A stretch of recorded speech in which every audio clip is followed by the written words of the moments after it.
मेष राशि वाले बंधुओं, आप सभी का बहुत बहुत स्वागत है, हृदय से अभिनंदन है मेष मंथन भिंड यूट्यूब चैनल में। तो मेष राशि वालों, जरा ध्यान से सुनिए, क्योंकि जून के अंत और जुलाई की शुरुआत में आप अंत की तैयारी कर लो। किस चीज की अंत की तैयारी करनी है, यहां पर हम आपको बता दें कि आपके जीवन में जो भी परेशानियां चल रही हैं, जो भी कष्ट चल रहे हैं, जिस चीज ने आपको रोक कर रखा हुआ है, आपके जीवन की बाधा है, अड़चन है, परेशानी है, उस परेशानी के अंत की तैयारी कर लो। जी हाँ बंधुओं, बेहद ही शुभ समय और काल यह चल रहा है। शक्ति का जागरण हो रहा है।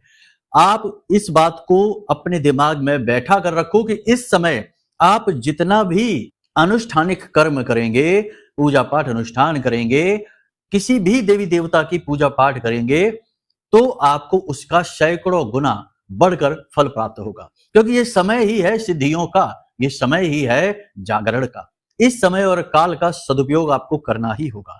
आज के इस विशेष कार्यक्रम में हम आपको बताने जा रहे हैं एक ऐसी विधि, एक ऐसी क्रिया के बारे में जिसे आपको इस नवरात्रि के विशेष समय और काल में प्रारंभ कर लेना है। देखिए, ध्यान से सुनिए, इन बातों को बिल्कुल भी हल्के में मत लेना। ये हमारे अपने अनुभव हैं और जो बातें हम आपको बताने जा रहे हैं, वे बातें पूर्ण रूप से शास्त्रीय प्रमाणित हैं।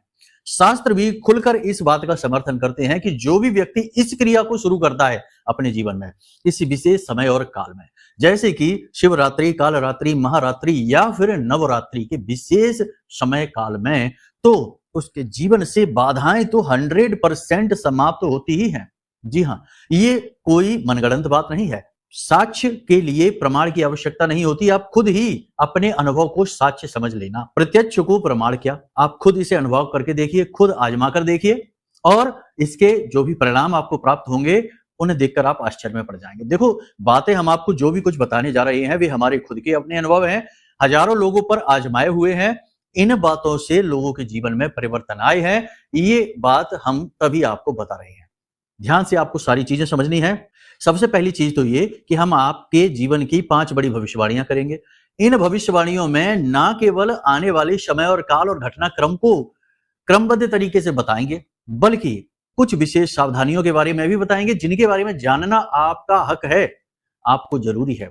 देखो, क्या है कि घटनाक्रम तो चलते ही रहते हैं, समय और काल तो चल ही रहा है, ग्रह नक्षत्र तो लगातार आगे बढ़े ही जा रहे हैं, दिन के बाद रात, रात के बाद दिन तो चल ही रहा है, इसमें तो कोई बाधा ही नहीं है। लेकिन एक समझदार व्यक्ति वो होता है जो समय और काल के महत्व को समझता है और कुछ जरूरी चीजें हैं जिन्हें अपने जीवन में जोड़ता है और कुछ फालतू की चीजें हैं, बेकार की चीजें हैं, बाधा कारक चीजें हैं, उन्हें जीवन से हटाता भी है। लेकिन अब इनका ज्ञान उसे कौन दे?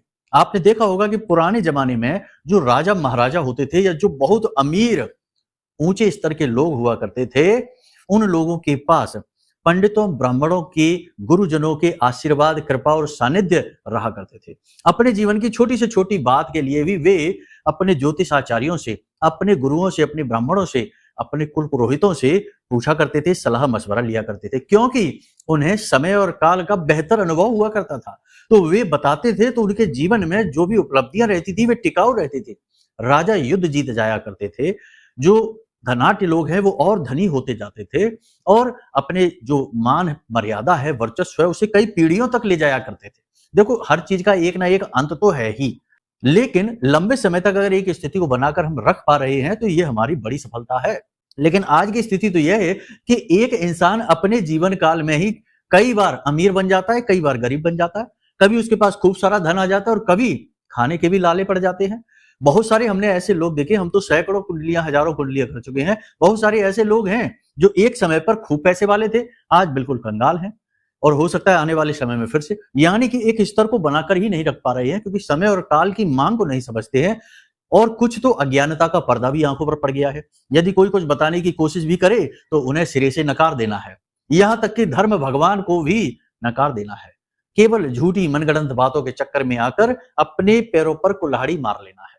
जी हाँ, तो ये चीजें जो है ना, ये विनाश की कारक है और आप देख रहे हैं ना, जो उथल पुथल है, जीवन से जो स्थायित्व, जो स्टेबिलिटी गायब हो चुकी है, उसका कारण भी यही है क्योंकि मानसिक उथल पुथल इतनी हो गई है, विचारों में ही स्थिरता नहीं है, इंसान का चित्त ही शांत नहीं है, कभी ये सोचता है, कभी वो सोचता है, कभी इस बात में, कभी उस बात में। धर्म में ही स्थायित्व है, धर्म में ही स्थिरता है, ठीक है ना। इसलिए आपको जो बातें हम बताने जा रहे हैं वे पूर्ण रूप से धार्मिक हैं और वैदिक हैं, ज्योतिषीय पद्धति पर आधारित हैं। इन बातों को यदि जीवन में उतार लिया तो हम आपसे कह रहे हैं कि ये आपकी मुसीबतों का अंत का समय है। महामाई की सीधी कृपा आप तक पहुंचेगी, माई का आशीर्वाद, लाड़ प्यार, दुलार आप तक पहुंचेगा, आपके जीवन से सारे कष्ट मिटेंगे। इस बात का हम आपको पूरा भरोसा देते हैं, क्योंकि हमें अपनी मां पर पूरा भरोसा है। तो उम्मीद करते हैं कि आप सारी बातें समझ रहे हैं, कार्यक्रम में अंत तक ठहरेंगे, कार्यक्रम को पूरी तरीके से समझेंगे, सुनेंगे और इसे अपने जीवन में भी उतारेंगे। ठीक है ना? वो आपका कर्म होगा। ठीक है? तो अपने धैर्य का परिचय दीजिए, अज्ञानता का परिचय ना दीजिए कि बीच में ही छोड़कर चले गए। 2 मिनट की 1 मिनट की रील और शॉर्ट्स देखने के चक्कर में जाने कितनों की जिंदगी बर्बाद हो चुकी है, जाने कितनों की जिंदगी ठहर चुकी है और फंस चुके हैं वो लोग। तो ऐसा ना करिए। जीवन कर्म करने के लिए मिला है, अपने उद्देश्य को प्राप्त करिए, कर्म करिए, आगे बढ़िए, विचारशील बनिए और जहां से भी जो कुछ भी मिलता है, खास तौर से ज्ञान, उसे लेने से पीछे ना हटिए। उम्मीद करते हैं सारी बातें आप समझ रहे हैं। अब माई को याद करते हुए कमेंट बॉक्स में जल्दी से प्रेम से लिख डालिए भाव के साथ, जय मां भद्रकाली कृपा करो। महामाई निश्चित तौर पर आपके ऊपर कृपा करेंगी। ये माई का समय चल रहा है, काल चल रहा है, ऐसे में माई की कृपा जितनी ले सकते हो ले लो। माई का जितना लाड़ दुलार प्यार आप ले सकते हो ले लो, माई की सेवा कर लो। कमेंट बॉक्स में पूरे भक्ति भाव के साथ ये भी लिखना कि मैं भी माई के परिवार का हिस्सा हूं। क्या पता माई की दृष्टि आपके ऊपर पड़ जाए और आपका जीवन का कायाकल्प हो जाए। यदि आपको महामाई की सेवा करनी है, हमारे साथ माई का पूजन करना है, अनुष्ठान में भाग लेना है, तो वीडियो में नंबर दिए हैं, इन नंबरों पर फोन करिए, सारी जानकारी ले लीजिए। आपको यह अवसर दिया जा रहा है, हम तो करेंगे ही, हमारा तो धर्म है, कर्म है, हमारा तो यही उद्देश्य है, माई की सेवा हम करेंगे ही दिन रात। और नवरात्रि में तो विशेष अनुष्ठानिक कर्म होते हैं। आपको यह अवसर हम दे रहे हैं क्योंकि जन सेवा करना प्रथम उद्देश्य होता है। किसी भी धर्म कर्म से जुड़े हुए व्यक्ति का पहला उद्देश्य यही है कि सबके जीवन में सुखी आए, खुशियां आए। सर्वे भवन्तु सुखिनः, सर्वे सन्तु निरामया, सर्वे भद्राणि पश्यन्ति मां कश्चित् दुःखभाग् भवेत्। सबके जीवन से दुख दूर हो, बस यही हमारी इच्छा है। तो बस चलिए, उम्मीद करते हैं सारी बातें आपने समझ ली हैं। अब अपने कार्यक्रम को शुरू करते हैं, मूल विषय पर आते हैं। ध्यान से सुनिए, पहली भविष्यवाणी कर देते हैं। प्यारे मित्रों, हमारे अत्यंत प्रिय और परम पूज्य अमिताचार्य जी के पास मां बगलामुखी और मां भद्रकाली की साधनाओं का वर्षों का अनुभव है और माता रानी की इनके ऊपर पूर्ण कृपा और सिद्धि है। आचार्य जी ने अपने सटीक कुंडली विश्लेषण और श्रेष्ठतम उपायों के माध्यम से हजारों लोगों के जीवन को खुशियों से भरा है। आचार्य जी का कुंडली विश्लेषण और उपाय करवाने का तरीका इतना अद्भुत है कि जीवन के हर एक दुख और कष्ट का कारण जड़ से ही समाप्त हो जाता है। फिर समस्या चाहे जैसी भी हो, कर्जा बहुत बढ़ गया हो, व्यापार चल नहीं रहा हो, बीमारियों में आप बर्बाद हो चुके हो, रिश्तों में प्रेम समाप्त हो चुका हो, या फिर नौकरी ही ना मिल रही हो, विवाह में देरी होती हो, कैसी भी समस्या हो, इन समस्याओं का कारण क्या है, कौन सी महादशा परेशान कर रही है, कौन सा दोष लगा हुआ है, सब कुछ आचार्य जी इतना सटीक बताते हैं कि वर्षों वर्ष के दुख कुछ ही दिनों में समाप्त हो जाते हैं। अगर आपके जीवन में भी कोई ऐसी संकट की घड़ी है तो यही सही समय है जब आप पूज्य आचार्य जी के हाथों से अपनी कुंडली का विश्लेषण करवाएं और वर्षों से चल रहे दुखों और संकटों के इस चक्र से बाहर निकल जाए। प्यारे मित्रों, अभी वीडियो में दिए गए नंबरों पर फोन करिए और अपनी कुंडली का श्रेष्ठतम आकलन करवा डालिए। जिंदगी बदलने का ये सबसे बड़ा मौका हाथ से मत जाने दीजिएगा। जय माई की, महामाई आपका कल्याण करे। आपको अपने मन की बेचैनी उथल पुथल पर जो है ना, उस पर कार्य करना होगा। इस समय आपके मन में किसी बात को लेकर उथल पुथल है, बेचैनी है, अकुलाहट है, आपका मन शांत नहीं है। कोई एक ऐसी बात है जिसने आपको फंसा रखा है, उलझा रखा है, चित्त शांत नहीं है, काम की भी अधिकता है, शरीर भी आपका साथ नहीं दे रहा है, स्वास्थ्य भी आपका थोड़ा सा गिर रहा है। आपको इसका ध्यान देना है, अपने मन को शांत रखना है। योग प्राणायाम आध्यात्म से जुड़ जाइए, ये आपके लिए बेहद आवश्यक है। इस स्थिति में आपको, अगर आप और फंसे रहेंगे, यानी किम कर्तव्य विमूढ़म की स्थिति में, कंफ्यूजन की स्थिति में ज्यादा उलझे रहेंगे, समय बहुत खराब हो जाएगा, महत्वपूर्ण चीजें हाथ से निकल जाएंगी, आपको पता भी नहीं चलेगा। पहली चीज तो ये। दूसरा ये कि अपने शब्दों पर, अपने कार्यों पर, अपने जीवन शैली पर पूरा नियंत्रण ले लीजिए। कभी कभी आप बहुत ज्यादा आलस करने वाले हैं, यानी आलस करते ही हैं। कभी कभी ऐसा हो जाता है कि आप चीजों को टाल देते हैं, इसे प्रोकास्टिनेशन जैसे इंग्लिश में कहते हैं। थोड़ा थोड़ा हम भी इंग्लिश बोल देते हैं, तो माई की कृपा है। तो ये जो टालने की आदत है, ये कभी कभी आपके वो जरूरी काम को भी रोक देती है जिन्हें समय पर निपटाना बहुत जरूरी है। ये आप समझते हैं, तो ये आपको नहीं करना है। एक बहुत अच्छा अवसर आपके जीवन में आने वाला है, महत्वपूर्ण अवसर आपके जीवन में आने वाला है, आपको ग्रोथ मिलेगी, आपको सक्सेस मिलेगी, कामयाबी मिलेगी, लेकिन आप उस अवसर को अपने हाथों से मिस कर देंगे, ठीक है? कुछ ना कुछ आपके मन में ऐसा चलता रहेगा, कुछ ऐसे उधेड़-बुन विचारों की चलती रहेगी आपके मन में और आप इस उधेड़-बुन में, इस कन्फ्यूजन की स्थिति में अवसर को गँवा देंगे। यही तो हम आपसे कह रहे हैं कि आपके हाथों से वो फिसल जाएगा जो जाना नहीं चाहिए, महत्वपूर्ण अवसर है। ठीक है? तो उसे पहचानने का बल तभी आएगा जब मन शांत होगा, चित्त शांत होगा। ये आपके लिए एक सलाह है जो हम आपको दे रहे हैं।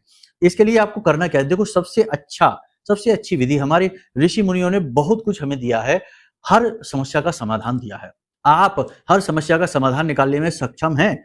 सब कुछ आपके पास है, ज्ञान आपके पास है, बुद्धि बल आपके पास है, ऊर्जा आपके पास है, समझदारी आपके पास है, लेकिन आप किसी भी चीज़ का प्रयोग नहीं कर सकते अगर आपका चित्त अशांत है। मन अशांत है तो पहले मन को शांत करना है। मन को शांत करने की सबसे सरल विधि है कि मन की गति को धीमा कर दिया जाए।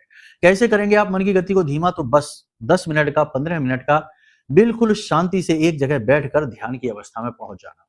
शरीर के किसी भी अंग को हिलाएंगे नहीं और मन की गति को नियंत्रित करने की कोशिश करेंगे। मन में विचार आएंगे, उन्हें कैंसिल करते जाएंगे, विचार आएंगे, कैंसिल करते जाएंगे। अभी विचार आया कि दुकान पे जाना है, नहीं, अभी नहीं, जब जाएंगे तब देखेंगे, अभी ध्यान करते हैं। इस तरह ध्यान की अवस्था में बैठे रहेंगे। 2-4 दिन हो सकता है आपको अच्छा ना लगे, लेकिन 2-4 दिन के बाद, 5 दिन के बाद आपको खुद अच्छा लगना शुरू हो जाएगा, क्योंकि छोटे-छोटे अनुभव आपके मन में उत्पन्न होने लगेंगे ध्यान के। ऐसा कहा जाता है कि ध्यान करने वाला जो होता है ना, वो जो नशा कर रहा होता है, वैसा नशा इस संसार में कोई बना ही नहीं। जैसे भगवान भोलेनाथ को आपने देखा ना, सबसे बड़े से बड़े नशे उनको दिए जाते हैं, लेकिन उनके ऊपर कोई प्रभाव नहीं पड़ता इन चीज़ों का। भांग, धतूरा और कालकूट विष तक वो पी गए, लेकिन उनके ऊपर कोई ज़्यादा प्रभाव इन चीज़ों का पड़ा नहीं, क्योंकि वो ध्यान करते हैं। आपने उनको देखा होगा, फ़ोटो देखे उनकी, तो हमेशा वो ध्यान की मुद्रा में बैठे रहते हैं। ध्यान से बड़ा नशा कुछ भी नहीं है। अगर आपने इसका स्वाद ज़रा-सा भी चख लिया, तो आप हर वक़्त ध्यान के लिए लालायित रहेंगे और आप जब उस स्थिति को पहुँचेंगे कि जब आप थोड़ा-सा भी 2, 4, 5 मिनट भी ध्यान में स्थिर रह पाएँगे, तो आप इतने विवेकशील, इतने बुद्धिमान और इतने स्थिर चित्त वाले इंसान बन जाएँगे कि आपकी लोग जहाँ भी आप जाएँगे, वहाँ इज़्ज़त, मान, सम्मान हद से ज़्यादा करेंगे, क्योंकि आप सबके जीवन में प्रकाश लाने में सक्षम हो जाएँगे और आप अपने जीवन के हर फैसले में कामयाब होंगे, कभी गलत फैसला नहीं लेंगे। ये हम अपना अनुभव बता रहे हैं, आप इसे एक बार करके ज़रूर देखना। 2, 4, 5 दिन में रिज़ल्ट नहीं मिलेंगे, ठीक है ना? तो इसमें आपको धैर्य से काम लेना होगा, ठीक है? तीसरी भविष्यवाणी ये रहेगी कि आपके आस-पास कुछ ऐसे लोग हैं, आपके विरोधी हैं, जो आपको परेशान करने की कोशिश करेंगे, कुछ ऐसी बातें बोलेंगे, जो आपको चुभेंगी, अच्छी नहीं लगेंगी। इन बातों को सुनने के बाद, इन बातों को जानने के बाद आपका मन खराब हो जाएगा। आपको लगेगा कि क्या, कैसे कैसे हमने इनके लिए क्या किया, इनके लिए हमने क्या-क्या नहीं किया, सब कुछ दिया, पैसा दिया, मेहनत दी, जहाँ से बन पड़ा वहाँ से सहयोग किया और आज ये हमारे बारे में कैसी बातें बोल रहे हैं। ऐसी बातें सुनकर आपको अच्छा नहीं लगेगा, आपका मन अशांत हो जाएगा। फिर से बात वहीं आ जाती है। देखो, आप एक भावुक इंसान हैं, भावनाएँ प्रबल हैं आपके जीवन में और भावुक इंसान होना तो भगवान का आशीर्वाद है, क्योंकि जहाँ भावनाएँ हैं वहीं तो भाव है, दया का भाव है, प्रेम का भाव है, दूसरों के लिए हित करने का भाव है। लेकिन इस कलयुग में, आज के इस कॉम्पिटिशन के युग में, आज के इस वासनाओं से भरे हुए युग में, ये सद्गुण भी दुर्गुण बन जाता है, इंसान के दुखों का कारक बन जाता है। क्योंकि आजकल लोग भावनाओं का प्रयोग करते हैं एक टूल की तरह, एक औजार की तरह, कि अपना काम कैसे निकलवाया जाए। भावुक बनाकर अपना काम निकलवा लिया और आप जैसे लोग सबसे सरल शिकार बन जाते हैं। तो थोड़ा-सा चालाक हो जाना है, सतर्क हो जाना है, कौन अपना है, कौन पराया है, इसका सही तरीके से आकलन करना बेहद आवश्यक है। ठीक है? काम की अधिकता बहुत रहने वाली है, आपको अपने स्वास्थ्य का विशेष ख्याल रखना होगा। लंबी यात्रा पर भी आप जा सकते हैं, कारोबार से, काम से जुड़ी हुई यात्रा हो सकती है, तो यहाँ पर भी आपको अपनी सेहत का ख्याल रखना होगा। सेहत में थोड़ा बहुत उतार-चढ़ाव देखने को मिलेंगे। 2-3 तरीके के नुकसान सेहत में होंगे। पहला, पेट में तकलीफ, ठीक है? पेट खराब हो जाएगा, छोटी-मोटी दिक्कत होगी, बहुत ज़्यादा बड़ी दिक्कत नहीं, ठीक है? शरीर के किसी विशेष भाग में लगातार दर्द हो जाएगा, या तो पहले से दर्द होता चला आ रहा है तो वह और बढ़ जाएगा, या फिर नया कोई दर्द शुरू हो जाएगा। तीसरा कि आपके शरीर का टेम्परेचर बढ़ जाएगा, बुखार, ताप आपको आने लगेगा, आपको ऐसा लगेगा जैसे अब आराम करने की ज़रूरत है, थकान आ गई है शरीर में, रिलैक्स होने की ज़रूरत है, ऐसा आपको लगेगा। तो देखो, काम के बीच में आराम का भी ख्याल रखना है, खान-पान का भी ख्याल रखना है, ये बेहद आवश्यक है, ठीक है? अब एक और खास बात यहाँ पर हम आपको बता दें कि किसी के भी व्यक्तिगत जीवन में किसी प्रकार से हस्तक्षेप ना करें। आप तो अच्छे के लिए ही करेंगे, किसी के व्यक्तिगत जीवन में हस्तक्षेप कैसे? क्योंकि आपका मन साफ है, आप किसी का अहित नहीं करना चाहते, ना ही आप किसी की खिल्ली उड़ाना चाहते हैं, ना ही किसी के लिए आप कुछ गलत सोच रहे हैं, आप तो उसका अच्छा ही करना चाहेंगे। लेकिन व्यक्तिगत जीवन में हस्तक्षेप करने के बदले में आपको लांछन मिलेगा, बुराई मिलेगी। हो सकता है कि आपसे तनाव झगड़ा की स्थिति उत्पन्न हो जाए, आपको ये चीज अच्छी नहीं लगेगी। करने तो चले थे अच्छा, लेकिन हो गया बुरा। कौन सा पहली बार हुआ है? पहले भी तो ऐसा आपके साथ हुआ है, कई बार हुआ है। आपने जिसके साथ भी अच्छा किया है उसी ने आपके साथ बुराई की है, आपसे बुराई मानी है और आपका कभी भी समर्थन नहीं किया है। तो ये चीज अब नहीं करनी है। किसी के भी व्यक्तिगत जीवन के बारे में कोई सलाह मशवरा, कोई चर्चा नहीं करनी है, उसे कुछ भी नहीं कहना है, ना सुनना है। आप अपने जीवन पर ध्यान दीजिए। ये समय और काल है जब आप अपने बारे में सोचें, थोड़े से चालाक हो जाएं, थोड़े से स्वार्थी हो जाएं, थोड़े से मतलबी हो जाएं। मतलबी का मतलब यहाँ पर ये नहीं है कि आप गलत कार्य करने लगे, लोगों का दुरुपयोग करने लगे, नहीं। ये वो भावनाएं हैं, ये वो इमोशन हैं जिन्हें आपको अपनी सुरक्षा, अपनी ढाल के रूप में प्रयोग करना है, ठीक है ना। किसी का अहित नहीं करना है, लेकिन खुद की रक्षा करना भी तो आना चाहिए। स्वयं की रक्षा करना भी तो धर्म है। अगर आप अपनी रक्षा नहीं कर पा रहे हैं, अपने स्वभाव की, अपने चित्त की, अपने परिवार की और अपने भविष्य की रक्षा नहीं कर पा रहे हैं, तो आप धर्म का काम नहीं कर रहे हैं, आप खुद अधार्मिक व्यक्ति हैं। हमारा धर्म यह कहता है कि खुद की रक्षा पहले करो, उसके बाद दुनिया संसार के बारे में विचार करो, ठीक है। यहां पर सब अपनी यात्रा में लगे हुए हैं, सबके अपने प्रारब्ध हैं, सबके अपने कर्म हैं और सबके अपने आने वाले समय और काल के निष्कर्ष हैं। सब अपनी अपनी यात्राओं में लगे हुए हैं। तो जितना बन पड़े उतना सहयोग करो, लेकिन जरूरत से ज्यादा सहयोग करने के चक्कर में अपनी कर्म की यात्रा खराब ना कर लो। इसलिए स्वार्थी बनो। स्वार्थी का मतलब है जो खुद का अर्थ जानता है, अपने इस संसार में होने का उद्देश्य जानता है, अपने जीवन के सार को थोड़ा बहुत ही समझता है। पूरा तो नहीं समझ रहे हैं, लेकिन थोड़ा थोड़ा ही समझें कि भाई हम इस संसार में क्यों हैं। वही तो स्वार्थी है। जिसने स्व का अर्थ जाना वही तो है स्वार्थी। तो ये भाव अपने मन में आपको रखना है। पूजा पाठ अनुष्ठान जरूर करना है। अब ध्यान से सुनिए, हम आपको बताने जा रहे हैं वही एक विधि। विधि बहुत ही सरल है, आपने पहले भी इसके बारे में सुना है, लेकिन अब इस समय पर इसकी बहुत अधिक आवश्यकता है, क्योंकि ये समय महामारी से जुड़ा हुआ समय है, माई से जुड़ा हुआ समय है। आपने यदि इस समय का सदुपयोग कर लिया तो आपके जीवन से कष्ट तो दूर होंगे ही, लाखों करोड़ों की धन दौलत भी आपको मिलेगी, धीरे धीरे ही सही। ऐसा नहीं हम कह रहे कि कल ही मिल जाएगी, ये नवरात्रि समाप्त होते ही करोड़पति नहीं, लेकिन धीरे धीरे वो नींव बनेगी जिस पर एक बड़ी इमारत तैयार हो जाएगी। आपके कर्म, आपकी मेहनत का आपको फल मिलना शुरू हो जाएगा, रुकावटें हट जाएंगी, तो क्यों नहीं कामयाबी मिलेगी। लाखों करोड़ों रुपए कमाना कोई बड़ी बात तो नहीं है, लोग कमा तो रहे हैं ना। कोई ऐसा तो है नहीं कि भाई आसमान से चांद तारे तोड़कर लाने जैसी बात है। कर तो रहे हैं ना लोग, जिनका समय साथ देता है, भाग्य साथ देता है, कर्म प्रबल होता है, क्रिया शक्ति प्रबल होती है, वो लोग कर ही रहे हैं ये काम, तो आप क्यों नहीं कर पाएंगे। तो ऐसा नहीं है, लेकिन फिर भी हम फिर से कहते हैं कि ऐसा नहीं चमत्कार होगा, आप खुद इसे करेंगे, बस शक्तियां सहायक हो जाएंगी। ये क्रिया है संकल्प की शक्ति और इसका प्रयोग। जी हाँ, संकल्प में इतनी शक्ति है कि मार्कंडेय ऋषि के लिए भगवान भोलेनाथ प्रकट हो सकते हैं, अल्पायु बालक को अमर बनाने के लिए भोलेनाथ प्रकट हो सकते हैं और यमराज को भी उसके प्राण ले जाने से रोक सकते हैं। संकल्प में इतनी शक्ति है कि प्रहलाद के लिए भगवान नरसिंह रूप में प्रकट हो सकते हैं। संकल्प में इतनी शक्ति है कि ध्रुव के लिए स्वयं नारायण प्रकट हो सकते हैं। तो संकल्प बड़ा ही शक्तिशाली है, बहुत ही प्रबल है। तो आपको क्या करना है, ध्यान से सुनिए। हम आपको अब जो बताने जा रहे हैं वो विधि बहुत ही शक्तिशाली है। आप जिस भी भगवान के रूप की पूजा पाठ करते हैं, जिस भी रूप की करते हैं, चाहे आप शंकर जी की करें, चाहे हनुमान जी की करें, चाहे देवी की करें, चाहे माँ बगलामुखी की करें, माँ काली की करें, जिस भी स्वरूप की करें, आप ये ना समझना कि हम इसकी कर रहे हैं, ये वाले भगवान की, हनुमान जी की कर रहे हैं, हम शंकर जी की कर रहे हैं और गुरु जी ने तो माँ बगलामुखी की बोला है, तो अब कहीं ऐसा ना हो कि हमारा तो काम ही नहीं। बिल्कुल नहीं, संशय नहीं लाना है। सब एक ही हैं, वही राम है, वही कृष्ण है, वही भोलेनाथ हैं, वही हनुमान जी हैं और सबके अंदर जो शक्ति विराजमान है वो माँ शक्ति है। ठीक है ना। चाहे फिर हम उन्हें काली कहें, चाहे धूमावती कहें, चाहे हम उन्हें बगलामुखी कहें, चाहे छिन्नमस्ता कहें, कुछ भी कहें, ठीक है ना। तो ये हमारी दृष्टि है जो अलग अलग चीजों को देखती है, लेकिन वो सब एक ही हैं। यहां तक सारी बातें आपको क्लियर हैं। अब समझिए आपको करना क्या है। ये नवरात्रि का जो समय है ना, इसमें आपको जागरण करना है। किसका जागरण करना है? शक्ति का जागरण करना है, अपने जीवन में, अपने शरीर में, अपने मन में। 3-4 बातों का ध्यान रखना। सबसे पहले कि इस नवरात्रि में जुआ, शराब, सट्टेबाजी, मांसाहार, बिना मतलब में झूठ बोलना और तामसिक भोजन से दूरी बना लो। ठीक है। कुछ भी नशा नहीं करना है। अगर शराब पीते हैं तो कोई स्मोकिंग करता है, तमाम तरीके के नशे होते हैं, ना जाने क्या क्या, वो सारे छोड़ दो। देखो, त्याग तो करना ही पड़ेगा। त्याग ही आधारशिला है जीवन में उपलब्धियों की। ठीक है। तो त्याग करना ही पड़ेगा। तो त्याग के लिए बल लेकर आइए। उसके बाद आपको क्या करना है कि मान लेते हैं कि आप हनुमान जी की पूजा करते हैं, ठीक है? हनुमान जी की पूजा आप करते हैं, कोई बात नहीं, ध्यान से सुनिए। हनुमान जी के लिए विशेष अनुष्ठान का आयोजन कर लीजिए, ठीक है? आज जब आप इस कार्यक्रम को देख रहे हैं, सुन रहे हैं, आज से ही शुरू कर दीजिए, नहीं तो कल से कर दीजिए। नवरात्रि के जितने भी दिन हैं, वे सारे दिन हीरे मोतियों के समान हैं। आपको एक दिन भी अगर मिल जाता है तो उतने में ही उद्धार हो जाएगा, ठीक है? तो आपको क्या करना है, रात्रि के समय 9 बजे के बाद अपने घर में, पूजा घर में बैठना है, नहा धो के बैठना है। स्नान आदि करने के बाद हनुमान जी के लिए पूजा पाठ की सामग्री ले आइए। क्या लाना है आपको? देखो, प्रसाद लेकर आना है, पुष्प लेकर आना है, लाल रंग का पुष्प ले आना, ठीक है ना? पान का बीड़ा हनुमान जी को बहुत प्रिय है। गुड़ चने का भोग, वैसे तो प्रसाद आप लेकर आएंगे ही, लेकिन गुड़ चने का भोग जरूर, हनुमान जी को ये बहुत प्रिय है। एक जनेऊ लेकर आना है, ठीक है? अब आपने ये सारी सामग्री हनुमान जी के लिए लिया है, दीपक वगैरह जलाया, पूजा पाठ की आपने तैयारी शुरू करी।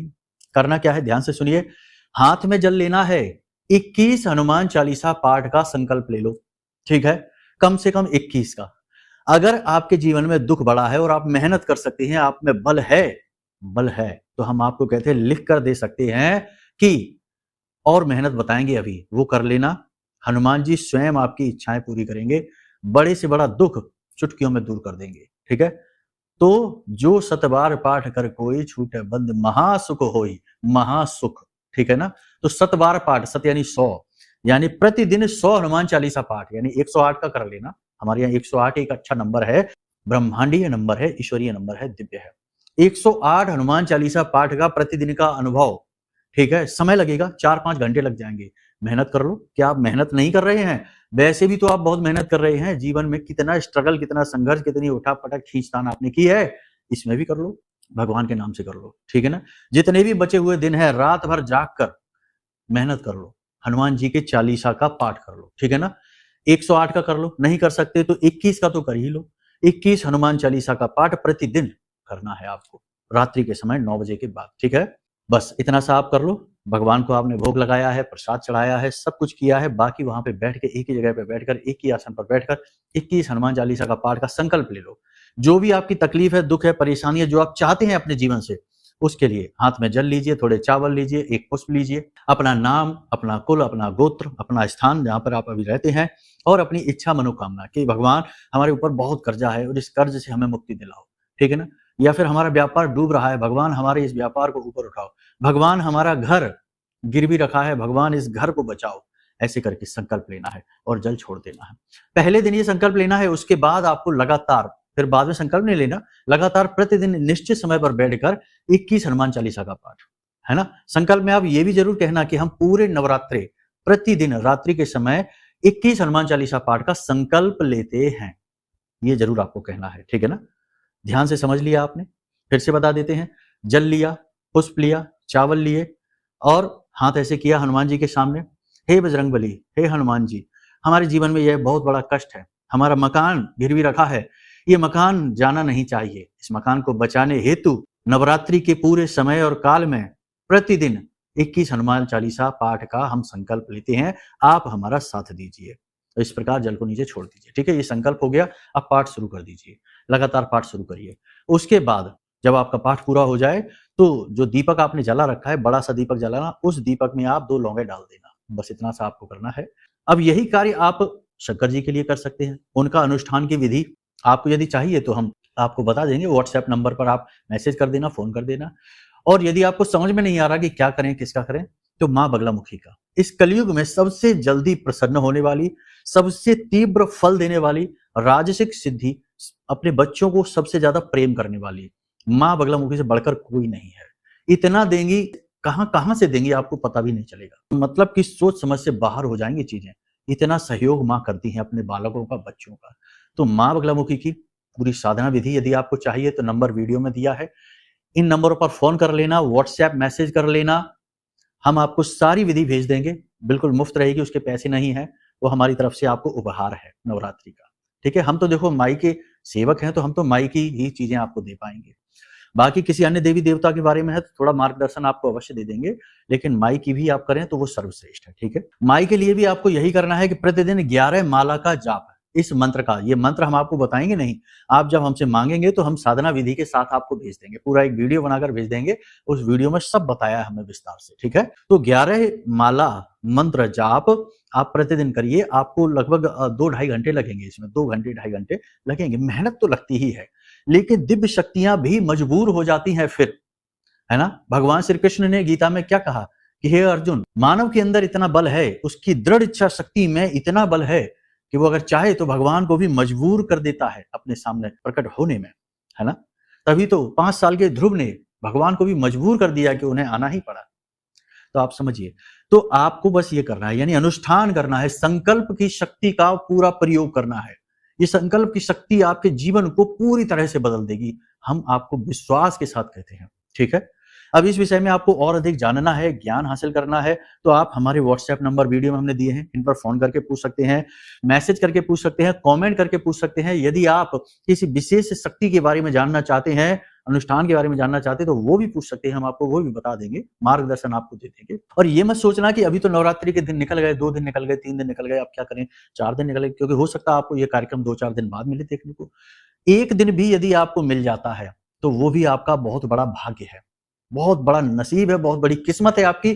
देवी आपसे खुद जुड़ना चाहती हैं, ये मान लीजिए। और यदि आप नवरात्रि के बाद इस कार्यक्रम को देख रहे हैं तो फिर शायद इस नवरात्रि में देवी नहीं, लेकिन अगले नवरात्रि में शायद आपको अवसर दे दें, आप मन में कामना करना, ठीक है।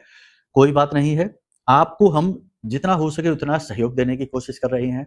आपको हम माई का चालीसा, कवच पाठ, आरती और माई के विग्रह की फोटो और पूरी विधि का वीडियो बनाकर दे देंगे। जो हमारी क्षमता है उतना हम आपके लिए कर रहे हैं, बाकी माई चाहेंगी तो और भी कुछ होगा।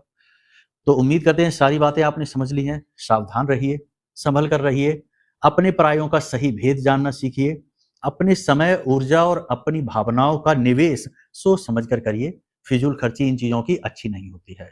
आप अच्छे इंसान हैं, आप निश्चित तौर पर तरक्की करेंगे, ये आपका हक है, और माई आपके जीवन में निश्चित तौर पर खुशियां लेकर आएंगी, ये हमारा विश्वास है, भरोसा है। बस आप माई से भाव के साथ जुड़ जाइए, ठीक है। तो चलिए बंधु, उम्मीद करते हैं आपने सारी बातें समझ ली हैं, जीवन में इनका प्रयोग जरूर करेंगे, आगे बढ़ेंगे। तो इसी के साथ साथ आज के इस कार्यक्रम को यही विराम देते हैं। हमेशा हंसते रहिए, मुस्कुराते रहिए, सकारात्मक रहिए, महामाई पर अपनी आस्था और विश्वास बनाकर जरूर रखिए, ठीक है। बिल्कुल भी शक नहीं, बिल्कुल भी किसी बात का वहम नहीं, ठीक है। चलिए बंधु, प्रेम से बोलिए जय माई की। हमारे प्रिय और परम पूज्य आचार्य जी ने अपनी साधनाओं के अनुभवों पर आधारित शक्तिशाली उपाय और क्रियाओं के माध्यम से हजारों लोगों के जीवन को पूरी तरह से बदला है। आचार्य जी के द्वारा बताया गया हर एक उपाय इतना सटीक और कारगर होता है कि जो भी इसे पूरे भाव के साथ कर लेता है, उसे साक्षात महामाई की कृपा और आशीर्वाद प्राप्त हो जाती है। इसलिए निसंकोच इन उपायों को पूरे भाव के साथ करिए, आपका कल्याण होगा। जय माई की।